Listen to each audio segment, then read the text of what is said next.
When's your birthday? August 18th. Bake Alaska, bro. Bake Alaska. He used to have very good.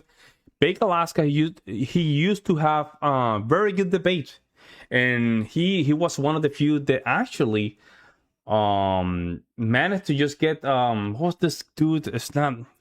It's a white nationalist dude. I forgot, with Tariq Nasheed.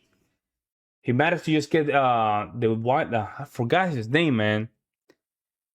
Bake Alaska was very good when it comes down to Coach Red Pill. Rest in peace. Nah, that's sad. He got deleted in Ukraine, man. Those Ukrainians deleted him badly. Yeah, I'm from that kind of school of Red Pill and conservatism. So what's not Richard Spencer. I think he's a loser. He's a post. He's Richard Spencer. I think he's a coward, to be honest, man. He really doesn't stand for what he really believes. He's not that good. He's just a poser. That's what it is. Richard Spencer, he had so great potential, but he became even crazy saying that he just support Biden and whatever. But then Biden wasn't supportive of illegal immigration. He's just stupid. The guy was nuts.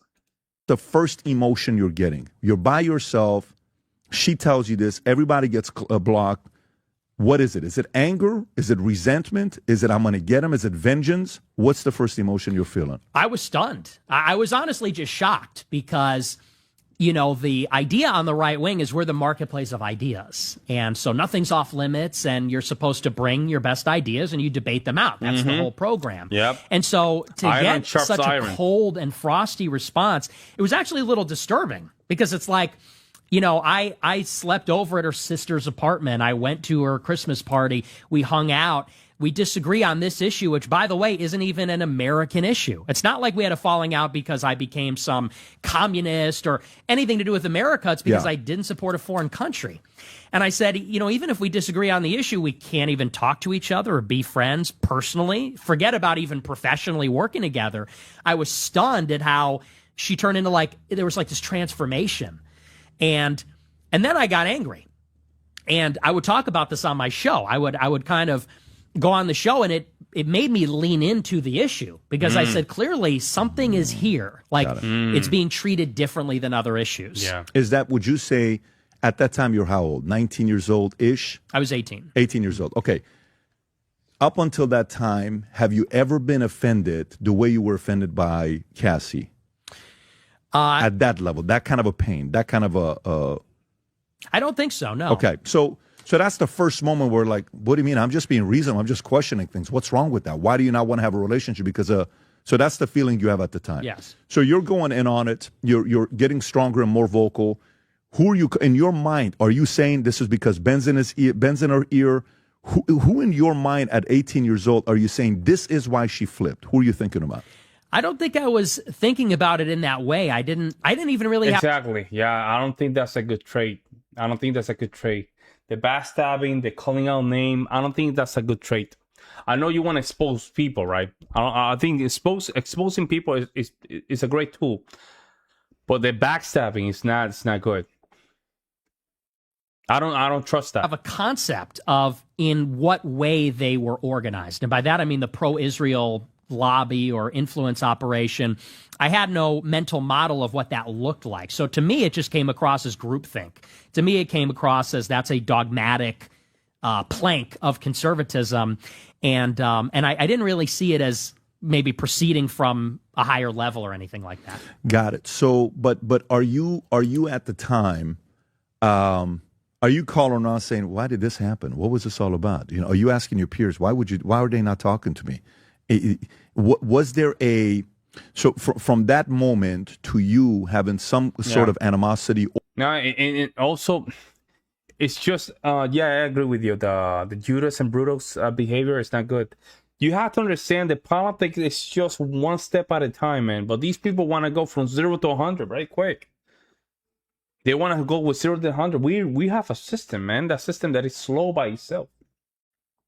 And I think Trump is doing very good when it comes down to just really stopping the bleeding for, what's going on right now. And mostly when it comes down to our demographic, he's stopping this. It's just different angles. But he really just wants things to go way, way too fast. He needs to be more practical. I don't think he's being practical enough. I think he's an important voice, but some of these ideas, like I said before, need to mature. Or whatever word you want to use, animosity or frustration towards Ben. Instead of saying Trump is not doing enough, just look at the evidence and say, you know what, it's not enough, but we're going to the right direction. Let's just go here. Let's just go to local politics. But what happened with a lot of these folks, they just talk about Israel. Like them, Israel is so far away. I can focus on local politics and just get stuff done. But the right one right now, what I see, even in Twitter, it's just so out of focus. It's crazy. Timeline from that moment, 18, to frustration and animosity towards Ben. Well, I had already had animosity towards him. Why is that? So in December, some months before, I put out a tweet on Twitter, and I had about 1,000 followers on Twitter. 1,000. Think of that's not a big account.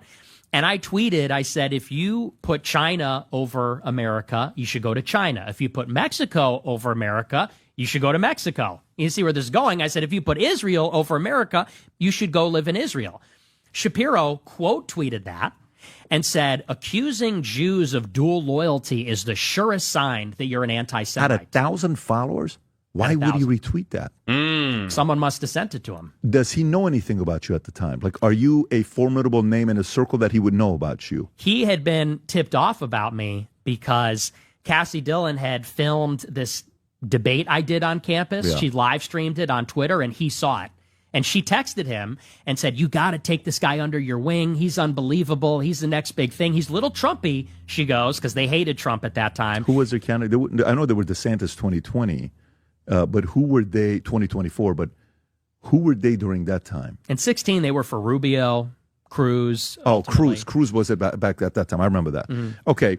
So she says you got to go because he's a little bit Trumpy. And then what's his response to her? He said, I'll take a look at him. I'll take a look at him. And she told you that? So she said to you, I told Ben he should, and he said to take a look at you. Exactly. That's a good point. I agree with his point when it comes down to Israel. I'm a nationalist. I'm super nationalist. I don't think the United States just wasting resources and political capital to just defend Israel is the good. Defend Israel, whether they do it right or wrong, it's not a good move. Because it looks like Israel can do no wrong. Shot, yeah. Oh, wow. Okay. So now this is starting to make sense. So at this point, while you're going through this, you when you put that tweet out, were you directing it towards him or not at all? Was it a general blanket statement? It was a blanket statement. So it was nothing like a little bit 10% was towards Ben. I didn't tag him or anything. I mean, I know, but were you like saying this is towards him? Because if you're saying, the feeling, when did you first get a feeling that Ben is Israel first? It was right around the time that I realized that there was a lot of Israel first. So is this before December of, what would it be, 16? Is this It was around that time, okay. Right around that time. So you're kind of going through this process where you're like, I think Ben is Israel first. I don't know why he's not supporting Trump and he's going more Ted. And maybe Ted would be more pro-Israel. Even we saw the conversation with Ted and on what do you call it, Tucker a couple months ago, which I thought it was a great show on both ends. I actually liked watching it. I think it was good for the viewership. So you're talking to her. What is your goal in mind with her? Do you have any goal in mind? Like, do you want her to convert to your way of thinking? Are you trying to kind of tell her, man, listen, you're going to the dark side of where you're going right now? Is that kind of where you're going or not at all? I was just, at that point, I wasn't even sure that I was right about any of it. I was earnestly asking. Got it. Okay. And saying why, like when I said, why do we give Israel this much money? At that time, that was not a rhetorical question. Because now it sort of is. When we say, why does Israel get more money? It's sort of a rhetorical begging the question because they have this extraordinary influence. At that time, I was earnestly wondering, is there a reason? Is there a justified good reason that there is this special relationship between the countries? Yep. Because that is what she believed. And, they would give these answers, but I would debate. I would say, well, here's why that doesn't stand up. Here's why that doesn't make sense. And they became frustrated that I wouldn't let that go. Okay, so Ben retweets a guy's tweet with only 1,000 followers. But he knows about you because Cassie already told him that you should take this guy under your wings, and he could be somebody. Is Ben married at the time? I don't know. Can you see if was Ben married in December of 2016, right? December 2016? Is Ben married in 2016? Yes, okay. So he's already married. So he's already married. He's got his family. He's doing his thing. This happens. She steps away. You can't believe it. So that relationship is gone. Do you all of a sudden just go, boom, double down on it? On points against Israel? Is that kind of where it goes? Or are you still subtle about it? At that point, I was still somewhat subtle about it, at least publicly. When did you go full on? Because if I'm not mistaken, I mean, you saw like the arguments against Israel happened a lot in the last, since October 7th, right? Mm-hmm. Charlie Kirk was sitting right here where you're sitting at in our other building, but in that seat. And it was 3 days or 4 days after October 7th. I think we were the first podcast he did where he actually questioned, how is it? He asked very fair questions. We're like, that's actually a very good question. How do you say you have the best intel, yet you're able to get them to attack you? You can't have one or the other, right? So innocent questions people are asking. I'm not speculating. I'm not saying anything. All I'm saying is it's a good question for us to ask. So it wasn't like he was being anti-Semitic. He's purely asking a question, right? When did you go to that level? To the level of asking questions or beyond that? Beyond that. Beyond that, I would say it would have to be later that year. So later in the spring or summer of that year. That year is 2017. 2017. Okay, so why 2017? Well, like I said, I had been on this journey when I got into college and started asking these questions. And then I encountered this very political response, which is to say that they started to treat me as an adversary politically instead of like an interlocutor, instead of like I was debating them about this. And, the next step in that, of course, is that here's the best part. They didn't leave me alone. It's not like they said, we can't be friends. You do your thing. We do our thing. I got a call a couple weeks after the fact from my boss at RSBN. So I was doing the show America First on YouTube. This is a small company at this time run by Jacob and Joe Seals. They founded it. I get a call from Joe Seals, who runs the company, and he says, what's going on with you and Cassie? I said, well, we had this falling out. She told me she doesn't want to be my friend anymore. Is Cassie a big name that people know who she is, or? She was a rising star. She wasn't big at that time. She had 20,000 followers. Okay. So she wasn't anybody, but he calls me up and says, the reason I'm asking is because she has been calling me every day for the past 2 weeks, complaining about you and saying, did you see what he said on his show? That's so racist. Did you see what he said on his show?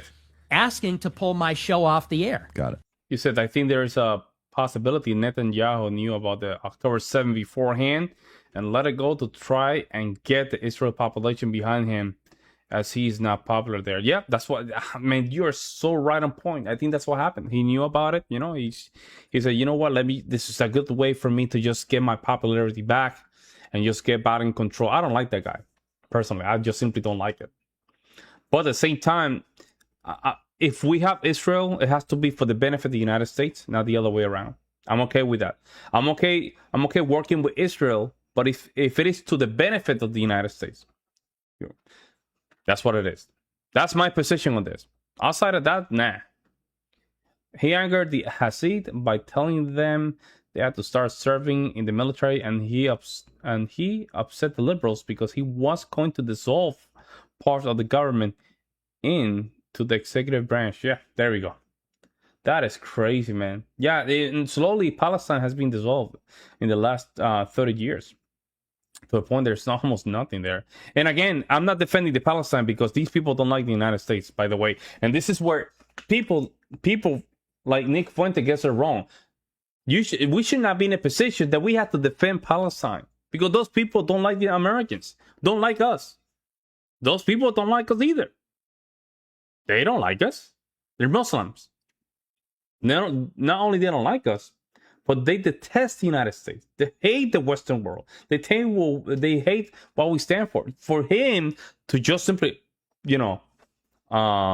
simply support Palestine because it's going against Israel, it's a dumb move, guys. It's a dumb move.